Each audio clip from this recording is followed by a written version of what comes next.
Hello everyone, welcome back.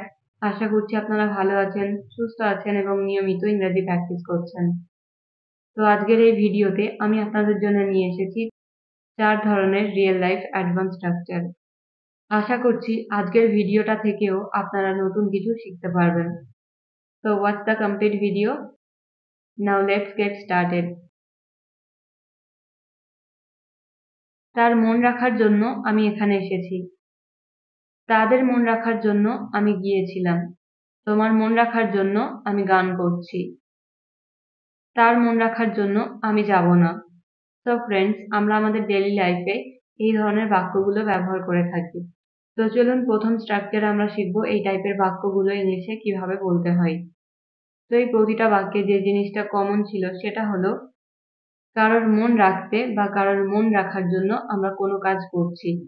এই যে মন রাখতে বা মন রাখার জন্য, এই কথাটা ইংলিশে বলতে হলে আমাদের বলতে হবে ফর ওয়ান্স স্যাটিসফ্যাকশন।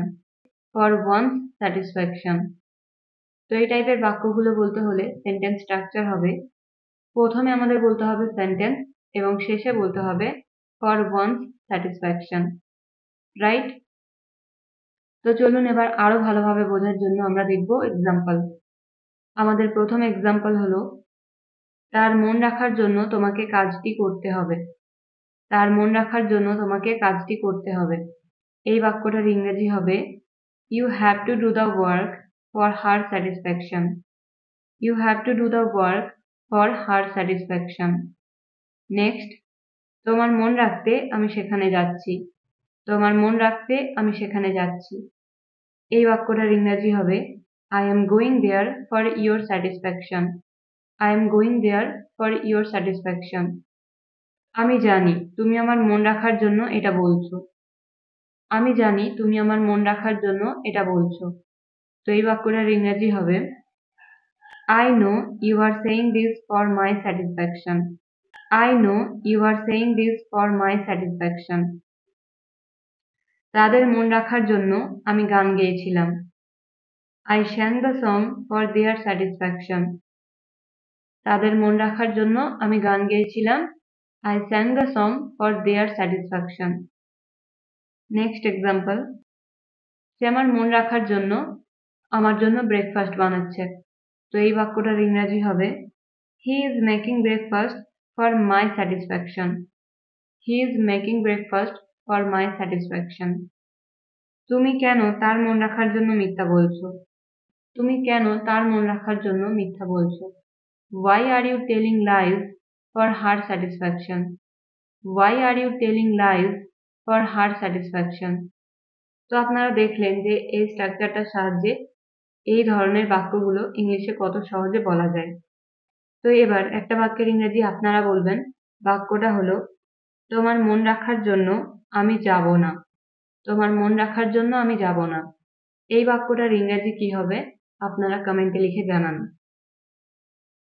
এবার আমরা দেখব 2 নাম্বার স্ট্রাকচার। আমার যা মনে আসে তাই করব। আমার যা মনে আসে আমি তাই কিনবো। আমার যা মনে আসে আমি তাই খাবো। আমার যা মনে আসে তাই লিখবো।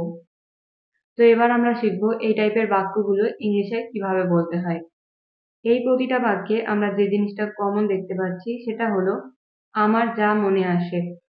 আমার যা মনে আসে এই কথাটা ইংলিশে বলতে হলে আমাদের বলতে হবে what ever comes to my mind. What ever comes to my mind এর বাংলা মানে হলো আমার যা মনে আসে। তো এবার আমরা দেখব সেন্টেন্স স্ট্রাকচার। সেন্টেন্স স্ট্রাকচার হবে সাবজেক্ট প্লাস উইল প্লাস ভার্বের first form plus what ever comes to my mind. তো আমরা স্ট্রাকচার দেখে নিলাম। তো এবার আমরা এই স্ট্রাকচারটার মাধ্যমে সেন্টেন্স বানিয়ে দেখব।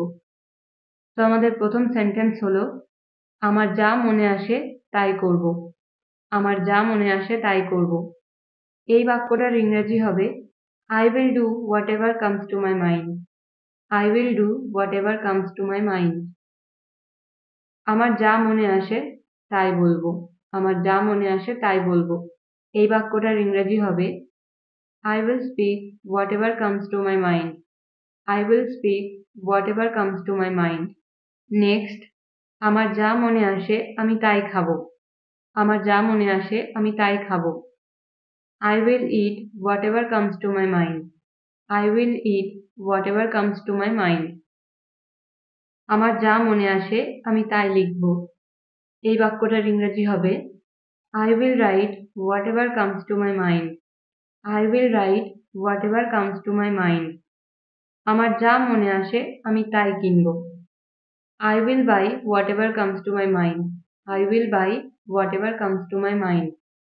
I hope আপনারা বুঝেছেন যে এই টাইপের বাক্যগুলো ইংলিশ এবার থেকে আপনারা কিভাবে বলবেন।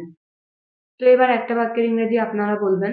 বাক্যটা হলো আমার যা মনে আসে আমি তাই দেখব। আমার যা মনে আসে আমি তাই দেখব। তো এই বাক্যটার ইংরেজি কি হবে আপনারা কমেন্টে লিখে জানান। তো চলুন এবার দেখা যাক 3 নাম্বার স্ট্রাকচার। কবে থেকে তুমি কাজ করা শুরু করেছো? কবে থেকে তুমি কাজ করা শুরু করেছো? কবে থেকে তুমি গান করা শুরু করেছো? কবে থেকে তুমি কলেজে যাওয়া শুরু করেছো? কবে থেকে তুমি ইংরেজি শেখা শুরু করেছো? তো এবার এই স্ট্রাকচারে আমরা শিখবো এই টাইপের বাক্যগুলো ইংলিশে বলতে হয় কিভাবে। তো এই ধরনের বাক্যগুলো বলতে হলে আমরা প্রথমে দেখে নেব সেন্টেন্স স্ট্রাকচার। সেন্টেন্স স্ট্রাকচার হবে since when did you start plus ভার্বের ing form plus other word. So এই স্ট্রাকচারে since when did you start কথার মানে হলো সাপোজ আমরা কাউকে জিজ্ঞাসা করছি যে সে কোনো কাজ কবে থেকে শুরু করেছে, কবে থেকে শুরু করেছে। তো এরকম অর্থেই আমরা বলতে পারি since when did you start। তো চলুন এবার এই স্ট্রাকচারটা দিয়ে বেশ কয়েকটা এক্সাম্পল দেখা যাক, তাহলে বিষয়টা আপনারা আরো ভালোভাবে বুঝে যাবেন। তো আমাদের প্রথম এক্সাম্পল হলো কবে থেকে তুমি কাজ করা শুরু করেছো? কবে থেকে তুমি কাজ করা শুরু করেছো? এই বাক্যটার ইংরেজি হবে since when did you start working? Since when did you start working? কবে থেকে তুমি গান করা শুরু করেছো? কবে থেকে তুমি গান করা শুরু করেছো? এই বাক্যটার ইংরেজি হবে since when did you start singing? Since when did you start singing? কবে থেকে তুমি কম্পিউটার শেখা শুরু করেছো? Since when did you start learning computer? Since when did you start learning computer? Next, কবে থেকে তুমি কলেজে যাওয়া শুরু করেছো? Since when did you start going to the college? Since when did you start going to the college? কবে থেকে তুমি ভিডিও বানানো শুরু করেছো? Since when did you start making videos? Since when did you start making videos? কবে থেকে তুমি জিমে যাওয়া শুরু করেছো? Since when did you start going to the gym? Since when did you start going to the gym? তো আমরা এই স্ট্রাকচারটা দিয়ে অলরেডি 6টা এক্সাম্পল দেখে নিলাম। Now it's your turn. কবে থেকে তুমি ব্যবসা করা শুরু করেছো? এই বাক্যটার ইংরেজি কি হবে এবার আপনারা কমেন্টে লিখে জানান। তো অলরেডি আমরা এই ভিডিও থেকে 3 ধরনের স্ট্রাকচার শিখে নিলাম। এবার আমরা দেখব 4 নাম্বার স্ট্রাকচার। তুমি কার নামে গাড়ি কিনতে চাও? এই বাড়িটা কার নামে? এই স্কুলটা কার নামে ছিল? এই জায়গাটা কার নামে আছে? তো এবার আমরা শিখবো এই ধরনের বাক্যগুলো ইংলিশে কিভাবে বলতে হয়। তো এই টাইপের বাক্যগুলো কিন্তু আমরা আমাদের ডেইলি লাইফে অনেক সময় ব্যবহার করে থাকি। তো আপনারা কি জানেন এই টাইপের বাক্যগুলো ইংলিশে কিভাবে বলতে হয়? যদি জেনে থাকেন তাহলে খুবই ভালো, আর যদি না জেনে থাকেন তাহলে ভিডিওটার সাথে শেষ পর্যন্ত থাকুন, তাহলে আপনারা শিখে যাবেন যে এই টাইপের বাক্যগুলো এবার থেকে আপনারা ইংলিশে কিভাবে বলবেন। তো এই প্রতিটা বাক্যে যে জিনিসটা আমরা কমন দেখতে পেলাম সেটা হলো কার নামে। কার নামে এই কথাটা ইংলিশে বলতে হলে আমাদের বলতে হবে in whose name. In whose name মানে কার নামে, রাইট? তো এই টাইপের বাক্যগুলো বলতে হলে কমপ্লিট সেন্টেন্স স্ট্রাকচার হবে in whose name plus helping verb plus object. তো স্ট্রাকচারটা আবারও বলছি, প্রথমে আমাদের বলতে হবে ইন হুজ নেম, তারপরে বলতে হবে হেল্পিং ভার্ব এবং শেষে বলতে হবে অবজেক্ট। তো এবার আমরা আরো ভালোভাবে বোঝার জন্য এই স্ট্রাকচারটা দিয়ে বেশ কয়েকটি এক্সাম্পল দেখব। তো প্রথম এক্সাম্পল হলো কার নামে এই বাড়িটি? কার নামে এই বাড়িটি? এই বাক্যটার ইংরেজি হবে in whose name is this house. In whose name is this house মানে এই বাড়িটা কার নামে? এই ফ্যাক্টরিটা কার নামে? In whose name is this factory? In whose name is this factory? স্কুলটা কার নামে ছিল? এই বাক্যটার ইংরেজি হবে In whose name was that school? In whose name was that school? তুমি কার নামে গাড়ি কিনবে?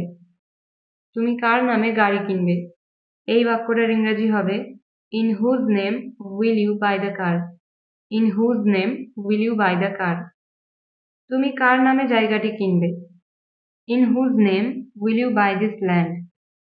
In whose name will you buy this land? তো ফ্রেন্ডস, আপনারা দেখলেন যে এই স্ট্রাকচারটার মাধ্যমে কত সহজে আমরা এই টাইপের বাক্যগুলো ইংলিশে বলতে পারি। আশা করছি এরপর থেকে আপনাদের আর এই বাক্যগুলো ইংলিশে বলতে কোনো রকম সমস্যা হবে না। বাট হ্যাঁ, তো তার জন্য আপনাদের কিন্তু এই স্ট্রাকচারগুলো বারবার প্র্যাকটিস করতে হবে। তো এবার প্রতিবারের মতো এই স্ট্রাকচারটা থেকেও আপনাদের প্র্যাকটিসের জন্য একটা সেন্টেন্স, কার নামে তুমি এই ফ্ল্যাটটা কিনবে? কার নামে তুমি এই ফ্ল্যাটটা কিনবে? এবার এই বাক্যটার ইংরেজি কি হবে আপনারা কমেন্টে লিখে জানান। তো অলরেডি আমি আপনাদের সাথে শেয়ার করলাম 4 ধরনের রিয়েল লাইফ অ্যাডভান্স স্ট্রাকচার। তো আশা করছি আজকের এই ভিডিওটা থেকে আপনারা নতুন কিছু শিখেছেন। আর যারা আপনারা এই চ্যানেলে এই প্রথমবার ভিডিও দেখছেন তাদের জন্য বলে রাখি, আপনারা যদি এর আগের অ্যাডভান্স স্ট্রাকচারগুলো পেতে চান তাহলে এই চ্যানেলের প্লেলিস্টে কিন্তু আপনারা একদম প্রথম থেকে পরপর সমস্ত ভিডিওগুলো পেয়ে যাবেন। তো তার জন্য আপনারা অবশ্যই কিন্তু একবার প্লেলিস্টটা চেক করবেন। আর হ্যাঁ, আজকের এই ভিডিওটা যদি আপনাদের সত্যি ইউজফুল মনে হয়ে থাকে তাহলে অবশ্যই একটা লাইক করবেন এবং শেয়ার করবেন। তো ফ্রেন্ডস, আজকের ভিডিও এতটাই। আবার একটা নতুন ভিডিওর সাথে দেখা হচ্ছে। Till then stay happy and keep learning.